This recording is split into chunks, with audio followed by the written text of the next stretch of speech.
Wow, that's quite the intro. Never gets old. Look at you. Look at this outfit. Wow. Like it.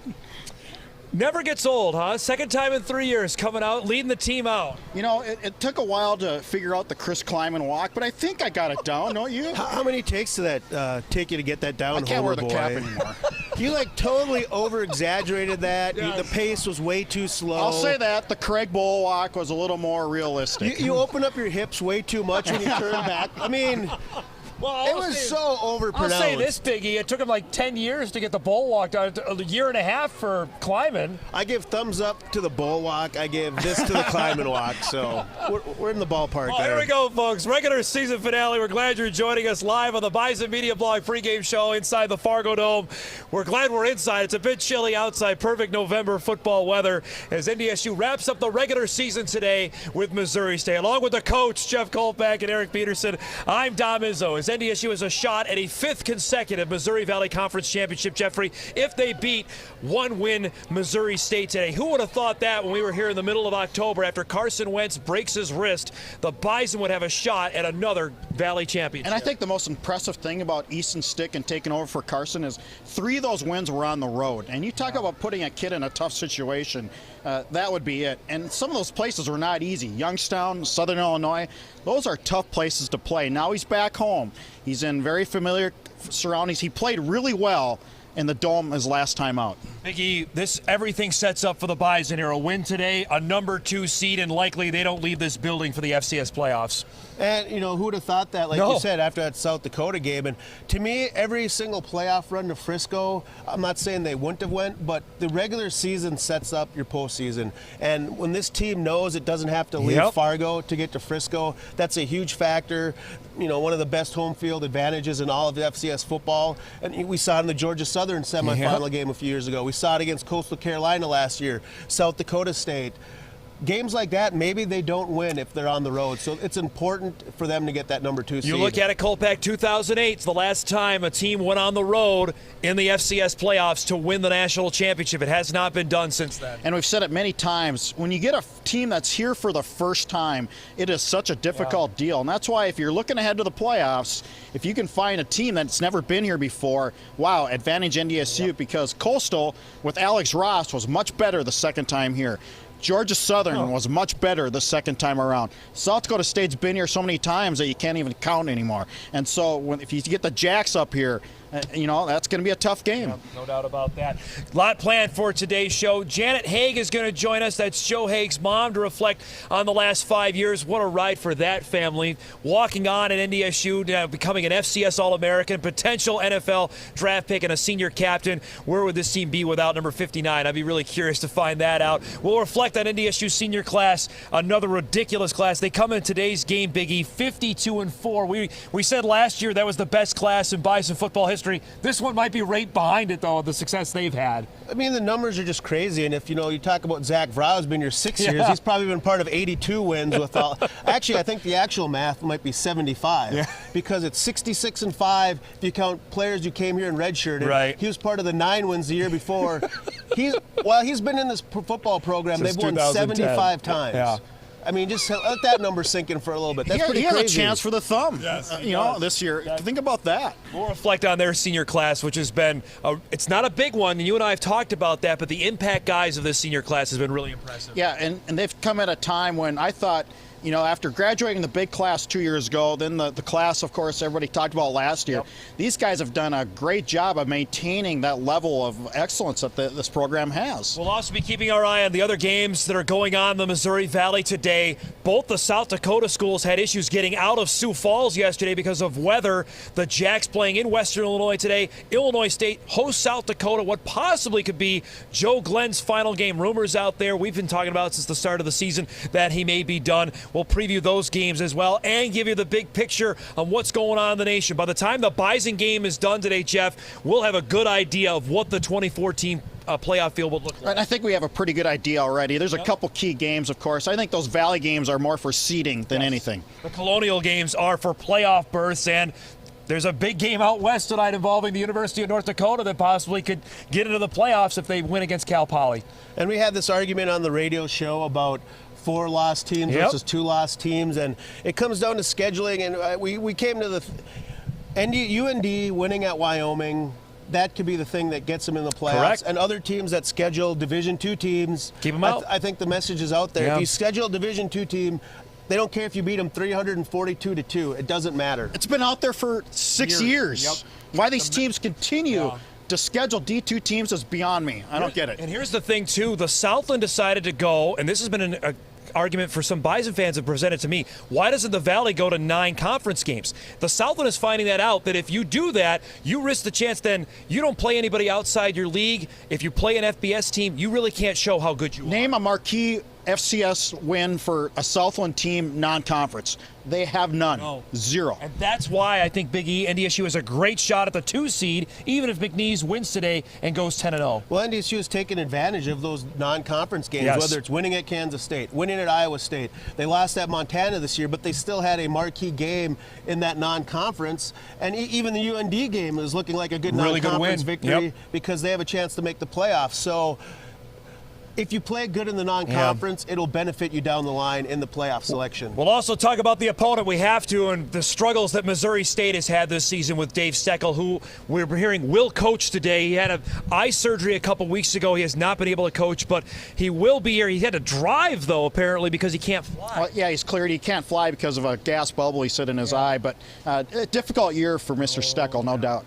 That's coming up later in the show. We'll take a break. We come back. We'll get things started on the Bison Media Blog pregame show. We're live inside the Dome on Inform.com and WDAY.com.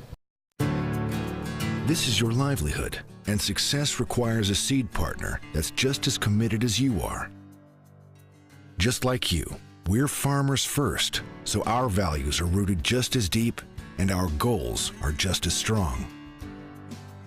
Our team is ready to hit your fields, so no matter what each growing season brings, we'll get through it together. It's who we are. Thunderseed, first in the field.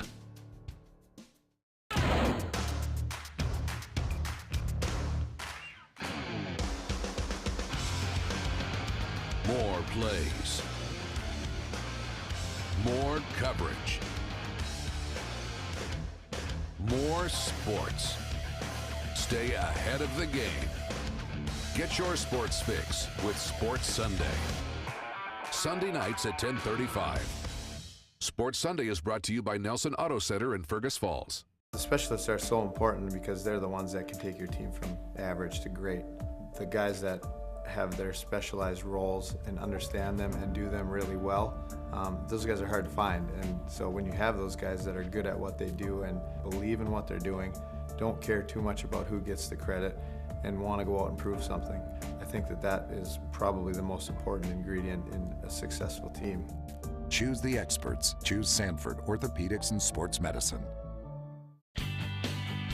Peterson Farm Seed presents Ag Week TV every weekend. Ag News expert Shauna Olson, trusted meteorologist John Wheeler, and the expertise of the entire Ag Week staff will bring you the latest in ag news, lifestyle, experts, tech, and trends. If it's important news to you, it's important news to us at Ag Week TV. Ag Week TV, delivering the complete ag picture every weekend.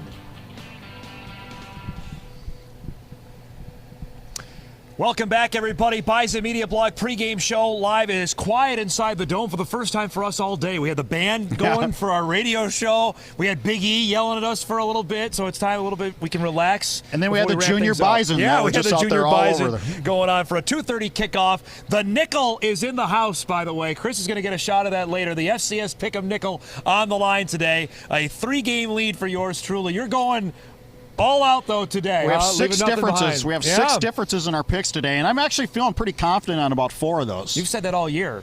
kind of been off the rails. It's a big rally. It's a big finish today. I will say one of my favorite things we've been able to do over the last 5 years since we've been doing this show is the ability to meet some of the parents when we've been out on the road or we're even here at home games, and the interaction we've had with them. They stay connected, I think, through us, which is awesome. We have a chance to do that here today. A pleasure to welcome on Janet Haig to our Bison Media Blog pregame show. She's the mother of Joe Haig, obviously the starting left tackle for the Bison, the pride of Lakeshore, which you can get into this. First, describe what Lakeshore, Minnesota is. It's not really, is it a town? You know, it really is. It's part of Gull Lake. It's really connected with Nisswa, Minnesota, which is a great little resort town. You know, it's a beautiful area. I'm surprised Joe's not a golfer and a football player. You know, he really didn't golf too much. He's golfed more probably in Fargo in the summer really? than he ever did in Brainerd. Yeah. What's it been like following him around now? Because I'm sure you've done a lot of travels. You've done a lot of miles, airports, and what have you. What's that been like over the years? You know, it's been more than we ever could have imagined, something we never thought we'd be doing. I mean, there are so many times over the 5 years that my husband and I will be driving somewhere and we'll look at each other and go, can you believe we're doing this? Yeah. You still feel that after 5 years. Let's go back to high school, because Joe has told Jeff and I this story quite a bit about the offers obviously weren't there at the Division I level. What were you guys telling him as parents to say, okay, what are you going to do about your education and continue to play college football? You know, he has always kind of has his plan himself, and we've just tried to support that. It was kind of an interesting long ride with the whole recruiting process, a lot of D2, D3s. He was invited to the football camp, Bison football camp, after his junior year, and after he left here, this is where he wanted to be. Yeah. And he went up on he had one official visit to UND, and that in the end would have been also maybe a walk-on, but he wanted to be here. And before he answered them, he wanted to know what NDSU was going to say. You know, you told us the story, and this is a good lesson, I think, for parents of 6th, 7th, and 8th graders, that when Joe was in 9th grade, he was, 5'10", and he was he wasn't even a starter, no, correct? He was, in his he was 9th grade team. Yeah, Unbelievable. He played the B team, so he played some of the smaller teams or the third or fourth quarter of their A game. Yeah. What happened? I mean, right before your very eyes, he just went right up. He's a late bloomer, I guess you could say, yeah. And suddenly his sophomore year of high school, he started getting noticed a little bit by his offensive line coach and got in some varsity games. He was the backup, and then started his junior year. Now, when you guys got here, his redshirt freshman year in 2011, Billy Turner's out there playing. What goes through your mind in the stands? Well, we came here for our unofficial visit, and we sat here in the end zone where you get to watch the warm-ups, and that's who you looked at was, wow, there's Billy Turner, because you'd already heard so much about him, right. And never thought that we would be in a similar place, a few years later. Have you ever found yourself peeking ahead just a little bit at maybe some NFL talk with Joe? You try not to. You try not to. You really try not to, because there's no guarantees there, and the last thing you want to do is realize you missed out on the senior season, because this is so special, and really we hate to see this end. We're really going to miss being this involved with it.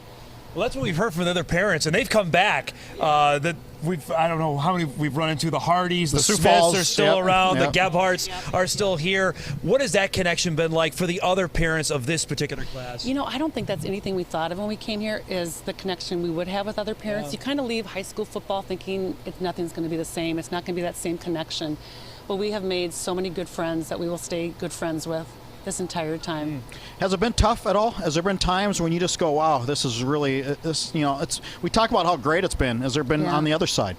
I can't say there has. Isn't that amazing? It's been incredible. Yeah, really incredible. Just the Bison team, the coaches, the fans. When Joe said I was a redshirt that first year, we went to the Gopher game, and I think that's when we all opened our eyes like, oh my gosh. You really realize what a big deal this is.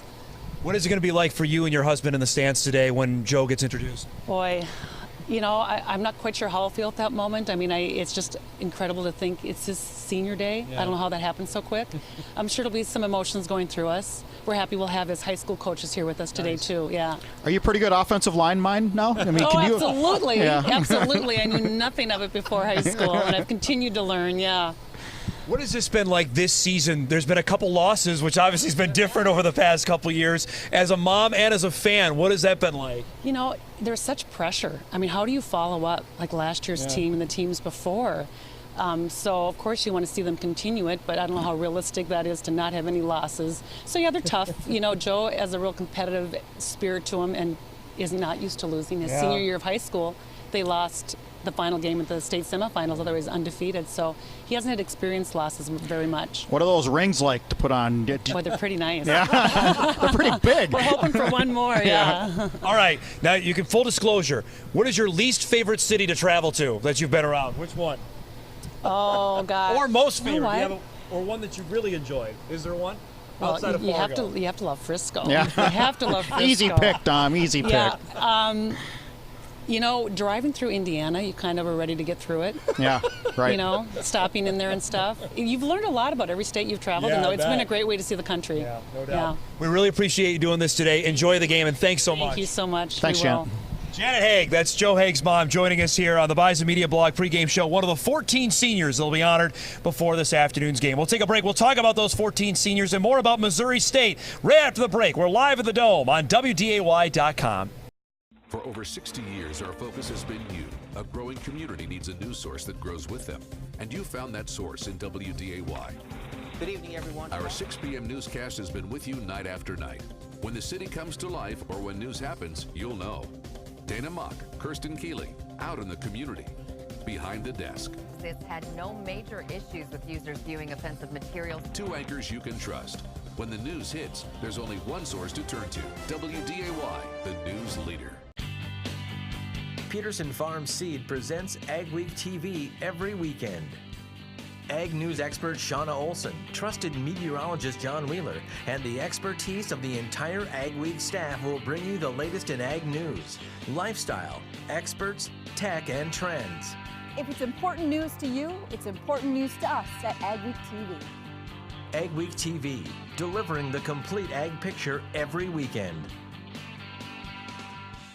Say goodbye to expensive window treatments and Saturdays filled with dusting. Minn Kota Windows offers blinds between the glass and select window styles and sliding patio doors. With low E glass, they're even more energy efficient. They're easy to operate, have a clean, efficient look, and control privacy, light, and heat. And the best part is, they're safe for kids and pets. Blinds between the glass from Minn Kota Windows. Midwest built, Midwest tough, guaranteed for life.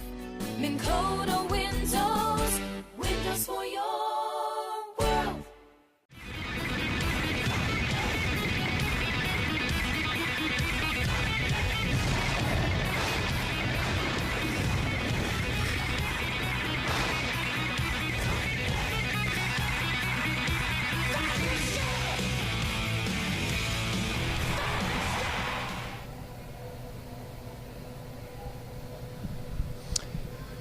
Welcome back, everybody. Bison Media Blog pregame show. The old Kolpak walk there from 2013. So that was pretty impressive. It's going to be tough to top that. But I also had 9 years to study that of Craig. I mean, 9 years of just...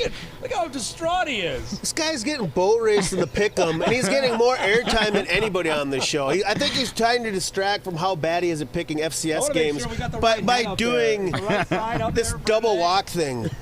What, do you want Kleiman to get fired so you can find another guy to do the walk after? I wonder how the head coach is going to take my impersonation. Oh, I'm sure we'll probably hear about it sometime over the next couple days. We mentioned it is senior day today. 14 seniors will be honored before this afternoon's kickoff with Missouri State. We'll get to the Bears here in a second. You look at this class, it's not the biggest class, obviously, but you and I, we've talked about this over the last couple of weeks. The impact guys of this cannot be understated, and 4 of them are walk-ons. It's going to be the class of the walk-ons. It really is. I think it's going to be remembered as that. Perhaps, and we'll look into this in the coming week, but perhaps the best walk-on class in the history of Bison football. It's going to be hard to top that. You look at the guy. Look at the potential too. You got Haig, Joe Haig, who's an NFL prospect, Carson Wentz, an NFL prospect, and Ben LeConte. Yeah. A punter who's been unbelievable over the last couple of years. You look also the transfer route as well. Jeremy Kelly, who came in here. Scott Fuchs told you and I both that before fall camp got started in 2013. Watch out for this guy, and he's been tremendous. Well, if you forgot flow mode in those NFL prospects, Andrew Bonnet. But like you said, they had a good base. The numbers are down a little bit, which I still think I will take quality over quantity. I'll take Now it's grown to 14, which is a pretty good size class, but I'll take 10 good to great players over having 20 just decent guys any day of the week. So for me, it's a home run class, and this is the class of the late bloomers. You talk about Joe Haig being 5'10" as a freshman in high school, growing to 6'5". It wasn't like Carson Wentz. Didn't he grow like 8 inches from his sophomore he shot up in high school? Yeah, he was just a little string bean as a freshman. So I don't. Maybe coaches are going to start looking at genetics, looking at freshmen and sophomore who might have that late growth spurt in them, and get them before they hit the radar. You mentioned, though, Bonnet's another late bloomer, though. Bonnet was completely under-recruited out of Iowa, an unbelievable track athlete, and obviously we've seen that on the football field. Another guy who, once he saw the field, he exploded out there. Just great recruiting, isn't it? It really was. You find guys that have that potential to grow, too. And you talk about Andrew Bonnet, and there's another quintessential Bison fullback. He hasn't always made the plays this year, I think, that a lot of people expect. There's also some time left, but when it comes to blocking and just the way he looks and the way he plays. I look at a guy, Brian Schatz is a walk-on that we never heard of before 4 years ago. We're at Western Illinois, and then Big E, he comes in to be an impact guy. Aaron Wimberly will never forget his name from the game at Iowa State last year. I mean, I brought out the tractor and I said farm tough. He personified it on that first play. He buried him in the turf, and maybe some of this work ethic guys they bring in, it shows in this class. I mean, Brian Schatz will probably go and milk a few cows after the game tonight if he could. Jed Reesear, a guy, he drives truck. I mean, this is just a blue-collar class, not a lot of highly regarded guys coming in, but they've worked their way into being a pretty good class. Well, you talk about recruiting. When Tim Paulsek recruited Brian Schatz, he shook his hand and he almost broke Paulsek's hand. And he goes, "You have pretty good mitts on you," and those are the type of things that those coaches look for. Let's talk a little bit here about Missouri State before we go to break. This has been a long year, 1-9 as they head into today's game. Their only win is over Chadron State, a Division II team. Dave Steckel in his first year as head coach. Everything that could have gone wrong has gone wrong this year. Well, and the question I think with Missouri State now is there anything left in the gas tank? Are they going to show up? Do they love the game? And they're young enough where I think there's still a lot to prove for these kids. So I got to believe, I mean, you're a college football player, right? You're playing on scholarship. You're going to show up, but just how much will they show up? They're a statistical anomaly, Big E. They're last in offense and last in defense. Normally you're at least somewhere in the middle in one of those, aren't you?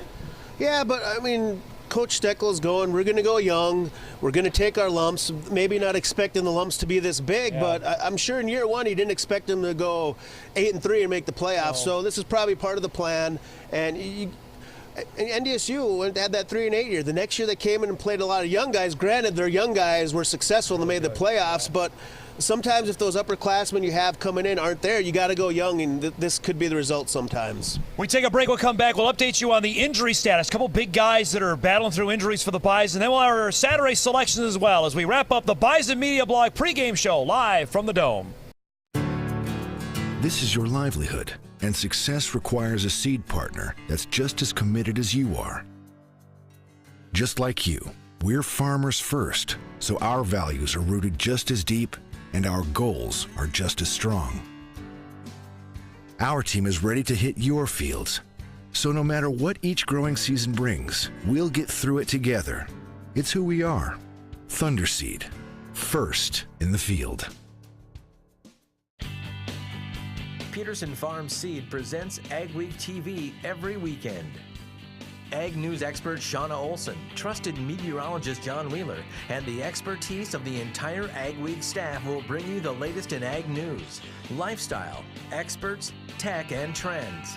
If it's important news to you, it's important news to us at Ag Week TV. Ag Week TV, delivering the complete ag picture every weekend. The specialists are so important because they're the ones that can take your team from average to great. The guys that have their specialized roles and understand them and do them really well, those guys are hard to find. And so when you have those guys that are good at what they do and believe in what they're doing, don't care too much about who gets the credit and want to go out and prove something, I think that is probably the most important ingredient in a successful team. Choose the experts. Choose Sanford Orthopedics and Sports Medicine. The Media Blog Injury Report, brought to you by Sanford Orthopedics. Sanford Health medical injury update, as we do usually here on the pregame show. The biggest focus is on defensive tackle Nate Tangway, Jeff, who left the game last week against Youngstown State. Chris Kleiman saying it's an MCL sprain for the big guy in the middle. I'm guessing if they want to try to hold him out, they will. Yeah. I mean, we'll see how that comes along here. Right behind us, Carson Wentz has been throwing left-handed. Breaking news. Could he play? Could he beat Missouri State left-handed? Well, I wouldn't go that far, but it was pretty funny watching him try to throw left-handed. The biggest thing is the doctor's appointment is, I believe, is in 2 weeks' time to find out where he stands in his comeback. Yeah, and that's going to be the big X-ray. Everybody's going to want to know. Yeah. Is it healed enough to start throwing? I think that's the big thing. Is Kopech going to stake out at the doctor's office with like going scrubs and trying to sneak into the X-ray room? That's your next project, Kopech. You can pay Dr. J can come back. Right? Dr. J. Dr. You J. just slide right in I got there. the stuff. The other injury is obviously Chase Morlock still battling an ankle injury. Tim Polisic told us he's getting closer, but boy, they need that bye week next week. And what does getting closer mean? I'm not really sure, but they need him at full speed. No doubt about that. All right, the nickel is on the line. We come back, we'll do our Saturday selections. We wrap things up on the Bison Media Blog pregame show live from the Fargo Dome. The specialists are so important because they're the ones that can take your team from average to great. The guys that have their specialized roles and understand them and do them really well, those guys are hard to find. And so when you have those guys that are good at what they do and believe in what they're doing, don't care too much about who gets the credit, and want to go out and prove something, I think that is probably the most important ingredient in a successful team. Choose the experts. Choose Sanford Orthopedics and Sports Medicine.